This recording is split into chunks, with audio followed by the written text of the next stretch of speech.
एक शख्स रसूलुल्लाह सल्लल्लाहु अलैहि वसल्लम की खिदमत में हाजिर हुआ और उसने अपने बूढ़े बाप की शिकायत की। या रसूलुल्लाह सल्लल्लाहु अलैहि वसल्लम, मेरा बाप मुझसे पूछता नहीं और मेरा माल खर्च कर देता है।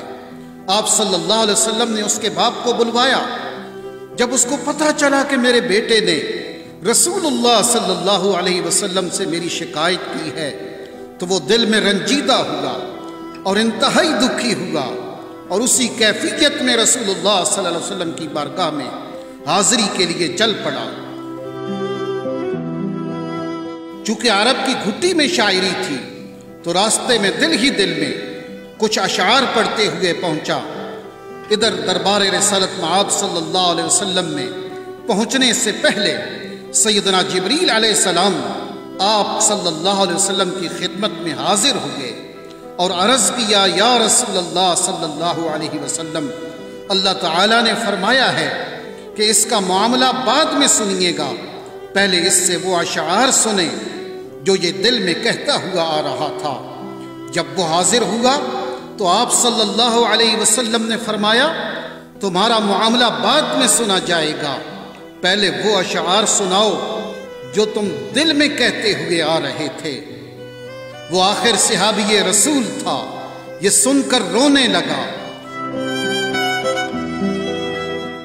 कि जो अशार अभी मेरी जबान से अदा भी नहीं हुए और मेरे अपने कानों ने भी नहीं सुने, आप सल्लल्लाहु अलैहि वसल्लम के रब ने वो भी सुन लिए और आप सल्लल्लाहु अलैहि वसल्लम को भी बता दिया।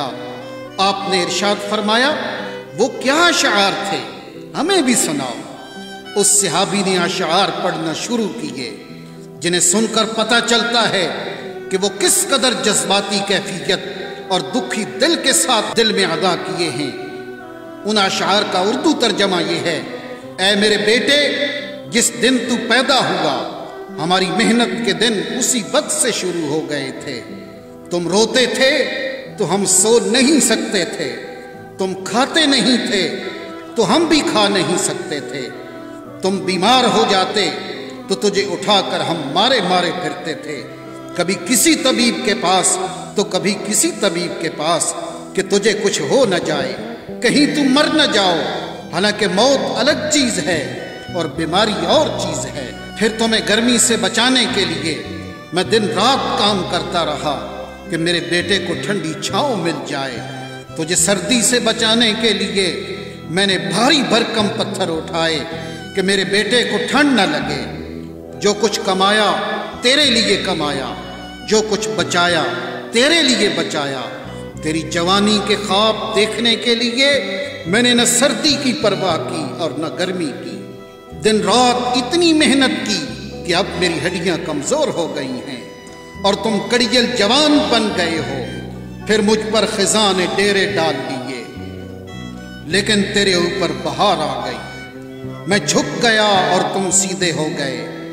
अब मेरी ख्वाहिश और उम्मीद पूरी हुई कि तुम हरे भरे हो गए हो। सोचा कि अब जिंदगी की आखिरी सांसें तेरी छांव में बैठ के गुजारूंगा, मगर ये क्या हुआ कि जवानी आते ही तेरे तेवर बदल गए, तेरी आंखें माथे पे चढ़ गईं। तुम उस लहजे में बात करते हो कि मेरा सीना फट जाता है। इस अंदाज से तो कोई अपने नौकर से भी बात नहीं करता। मैंने अपनी सारी उम्मीदें छोड़ दी और समझ गया कि मैं तेरा बाप नहीं नौकर हूं। नौकर को भी कोई एक वक्त की रोटी दे देता है, तुम मुझे नौकर समझ के ही मुझे रोटी दे दिया करो। ये अशार सुनाते सुनाते बूढ़े बाप की नजर जब रसूलुल्लाह के चेहरे अनवर पे पड़ी तो देखा कि आप सल्लल्लाहु अलैहि वसल्लम इतना रोए कि आपकी दाढ़ी मुबारक तर हो गई। आप सल्लल्लाहु अलैहि वसल्लम जलाल में उठे, उसके बेटे को सख्ती के साथ फरमाया, अंत व मालुका लिअबीक, तुम और तुम्हारा सब कुछ तेरे बाप का है।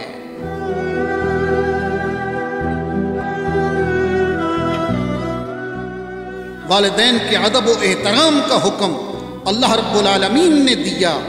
वक़दा रब्बुका अल्ला तअबुदू इल्ला इय्याहु वबिल वालिदैन इहसाना, और आपके रब ने हुक्म फरमाया है कि तुम अल्लाह के सिवा किसी की इबादत मत करो और वालिदैन के साथ हुस्न सलूक किया करो। इम्मा यबलुगन्ना इंदकल किबर अहदुहुमा औ किलाहुमा, अगर तुम्हारे सामने दोनों में से कोई एक या दोनों बुढ़ापे को पहुंच जाएं, फला तकुल लहुमा उफ़्फ़िन वला तनहरहुमा, तो उन्हें उफ भी न कहना और उन्हें झिड़कना भी नहीं। वकुल लहुमा कौलन करीमा, और उन दोनों के साथ बड़े अदब से बात किया करो। वहफिद लहुमा जनाहुद्दुल्लि मिनर रहमा, और उन दोनों के लिए नरम दिली से आजिज़ी व इनकसारी के बाजू झुकाए रखो। वकुल रब्बिरहमहुमा कमा रब्बयानी सगीरा, और अर्ज़ करते रहो, ऐ मेरे रब इन दोनों पर रहम फरमा जैसा कि उन्होंने बचपन में मुझे पाला था।